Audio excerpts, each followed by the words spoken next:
It's Carnage, and we are going to take a look at G.I. Joe Classified Cobra Copperhead. Don't go nowhere.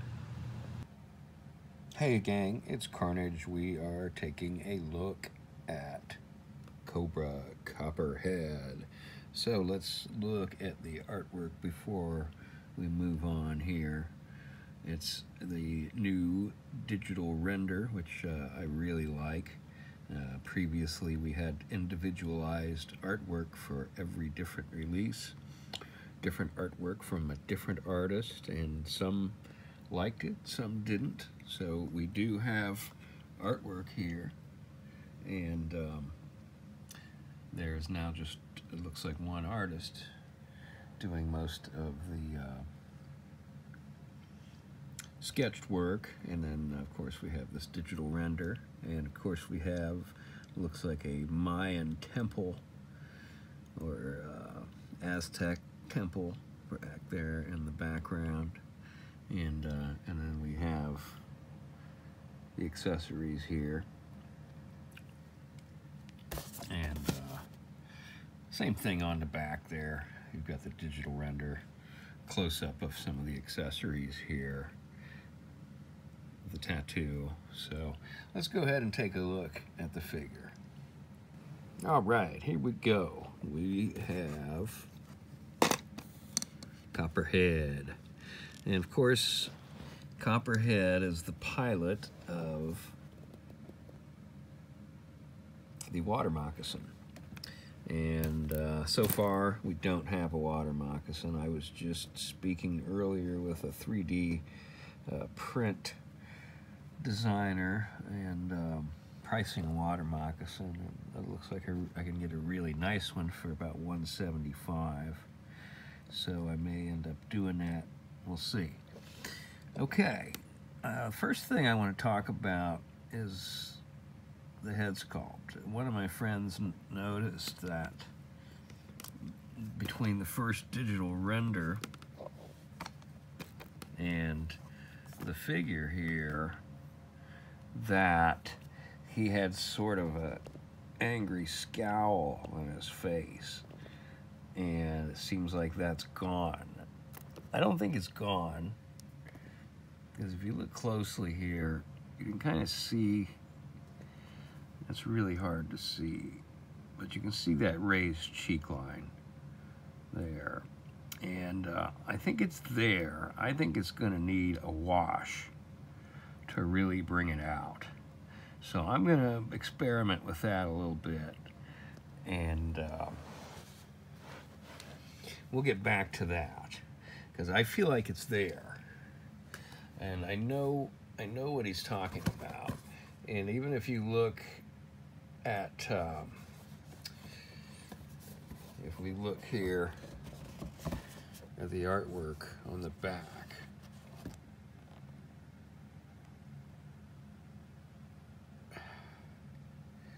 you can sort of see that scowl, and I think it's there. I think it's just going to need a little bit of a wash to bring that detail out. Again, we'll come back to that in the future. So the first thing I noticed is that the web gear partially covers the Cobra emblem. I guess it's not a big deal, and you know, if it sits a little bit low, it doesn't obscure the important parts of the Cobra, but I think I'm a little bit disappointed with that. You know, I think they could have probably accommodated not covering that up. So from a photographer's standpoint, I'm a little bummed to see that covered up there. I really like this belt buckle. This is a new design. Obviously, this is a completely new mold. I was comparing him to some of the other bare-chested or bare-armed characters, and these are definitely new arms, and a completely new sculpt.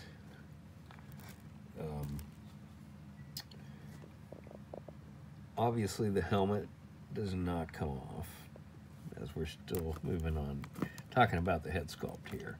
The helmet does not come off, but you have some really, really nice detail. It's a very nice homage to the original figure, and I think I really enjoyed that Copperhead figure from the 80s. It was certainly one of my favorite figures in the collection. Something about the color scheme I really liked. He was a big guy, probably seemed like one of the bigger figures in my collection when I was a kid, as far as having this big barrel chest. So when I look at him now, I'm going to compare him to some other figures here. I feel like he's not quite as big as I would like him to be. Okay, so moving on to his look. I feel like they really did a great job. There's just some really interesting details here that didn't exist on the original figure, like this belt buckle that I was talking about a little bit earlier. And he's got like the darker, I guess you call it a cod piece, and that continues around on his bottom there, and with a kind of a studded look around it, and it's really interesting and very cool. And then you have a sheath for his machete, which is kind of cool, the way the machete hangs out there. I like that. It would be difficult to make a sheath that completely covers that thing. I like this concept a little bit better than I like what they did with Recondo. So he's got that same basic muscle shirt that he had before. This is, I'm not sure what, but it doesn't open. So as far as like any practical use out of that web gear, it's strictly decorative. But then of course we do have a holster back here for his pistol, and it works great. And when you have the pistol in there, it seems like this little flap does stay pretty well latched in there. I'm not going to force it in there right now because I don't have the gun inside there. And then he also has another holster with a smaller, like it looks like kind of like a Ruger type pistol there, and it's a really cool looking pistol as well.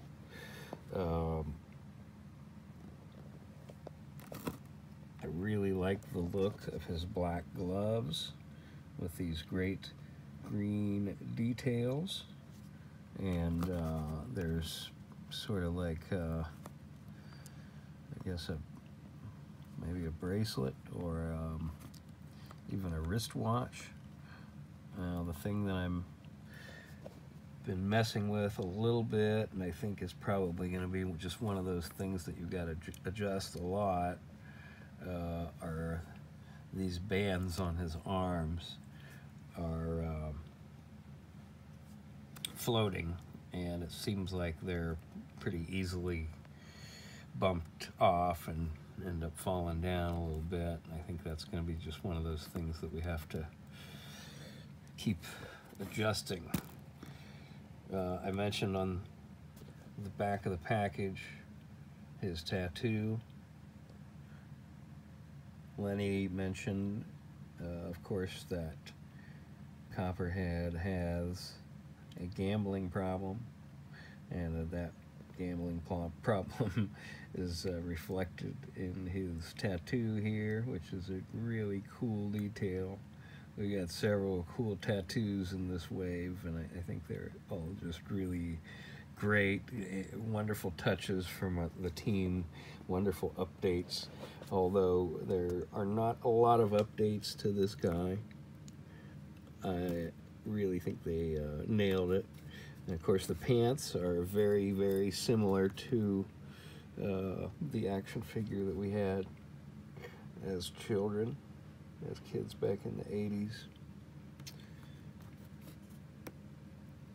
I really like the black against the green. I think they did a great job with that.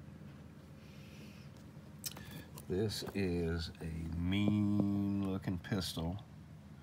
Of course, would have liked to have seen him come with some kind of a rifle, or maybe even an aquatic, some sort of an aquatic device, but I was trying to remember what the original Copperhead figure had in terms of any weapons that actually he could hold, and I don't remember what he had. I guess it seems like he did have something like that. Is what I'm remembering, but let me know in the comments if you do know. I think he's going to photograph really well. Since we don't have a water moccasin at the moment, I am probably going to end up having him hanging with the dreadnoughts for the time being. Of course, that may change in the future, but we'll keep this guy probably close to the dreadnoughts for the time being. I think he's going to photograph really well.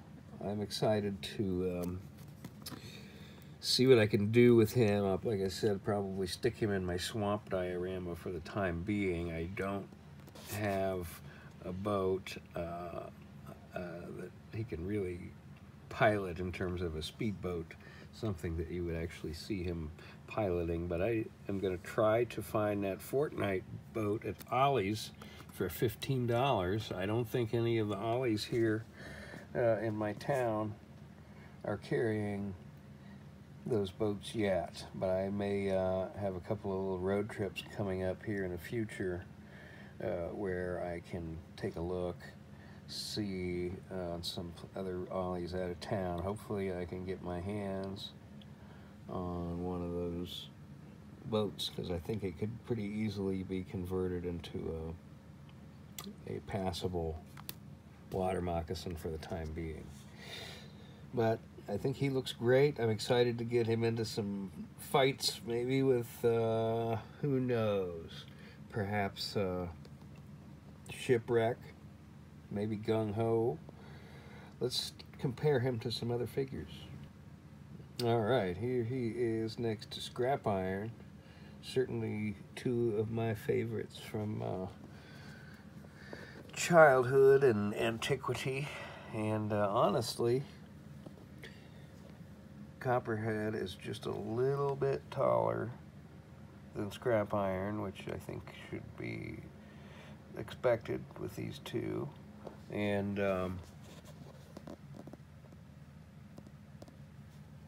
he doesn't look huge compared to Scrap Iron, honestly. Like the chest. Not huge, but he's definitely bigger. He's a big guy. Let's check him out. Next to another big guy, Cruckmaster. Again, I feel like Copperhead is just slightly taller. And I feel like Cruckmaster might actually be a little bit bulkier in terms of the bigger muscles. They're both pretty big, but I do feel like I don't know. It's hard. It's really kind of hard to tell.